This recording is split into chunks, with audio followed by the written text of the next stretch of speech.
नोएडा में बहुत सारी हाई राइजिंग सोसाइटीज़ हैं, टावर हैं, लेकिन कुछ घटनाएं ऐसी होती हैं जो देश के कहीं भी रेसिडेंट को प्रभावित कर सकती हैं। लिफ्ट गिरने की घटना हुई है इस सोसाइटी में, पारस टिएरा सोसाइटी है, नोएडा सेक्टर 137 में हम इस समय खड़े हैं।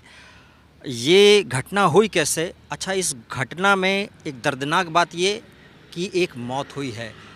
यहाँ के रेसिडेंट से पूछते हैं, क्या नाम है आपका? आशीष नाम है मेरा। ये घटना कैसे हुई? क्या क्या पहले से कुछ लिफ्ट ख़राब थी या क्या हुआ इसमें? देखिए, ये टावर 24 में हुआ है कल शाम अराउंड इवनिंग टाइम 4:45 या 5 o'clock के अराउंड। इनफैक्ट मैं भी उसी टावर में रहता हूँ। अच्छा। टावर 24 में, और मैं 6th फ्लोर पे रहता हूँ। आई थिंक जो दुर्घटना हुई है, जो रेसिडेंट थी वो 8th फ्लोर पे रहती है। अच्छा। एंड पहले से ही बहुत इश्यूज थे लिफ्ट को लेके, मेंटेनेंस को लेके।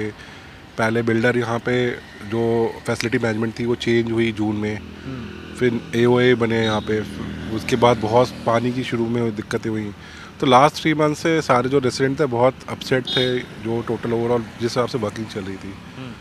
बट कल जो हुआ है वो बहुत शॉकिंग है सभी के लिए इनफैक्ट। और जो सुनने को मिला, मैं तो ऑफिस में था जब मैं इवनिंग में आया, तो जो सुनने को मिला वो ये था कि जो लिफ्ट है, 2 लिफ्ट है यहाँ पे उस टावर में, और हाई राइजर 26th फ्लोर तक है वो।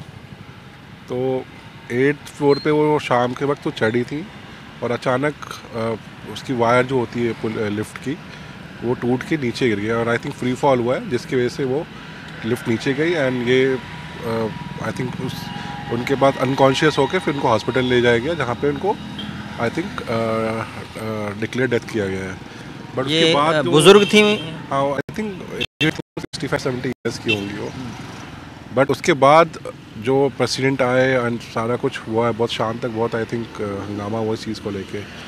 बट अभी तक हमें ये नहीं पता चला कि इस लिफ्ट के मेंटेनेंस कौन कर रहा था, किसको दी गई थी। ये थाइसन ग्रुप की लिफ्ट है, उसकी मेंटेनेंस AMC किसको गई थी? थाइसन ग्रुप कर रहे थे, OEM ओरिजिनल था उनका, या कोई थर्ड पार्टी था? क्योंकि लिफ्ट में कोई सर्टिफिकेट, फिटनेस सर्टिफिकेट नहीं है। पहले हुआ करता था, बट अभी लास्ट 2-3 महीने में मैंने नहीं देखा कि कोई फिटनेस सर्टिफिकेट भी लगा हुआ है। तो ये आई थिंक एक बहुत रूट कॉज होना चाहिए कि लिफ्ट के मेंटेनेंस कौन देख रहा था, और जो देख रहा था उसकी ये रिस्पॉन्सिबिलिटी बनती है कि ये इसको सुचारू रूप से देखे। उसमें उस वक्त वो एक ही थी शायद, अगर ज़्यादा होते तो संभवतः किसी और के साथ भी ये कैजुअलिटी हो सकती है। ये किसी के साथ भी हो सकती है, चाहे एक हो या 10 हो, उससे कोई फ़र्क नहीं पड़ता है। एक की भी लाइफ बहुत इंपॉर्टेंट होती है।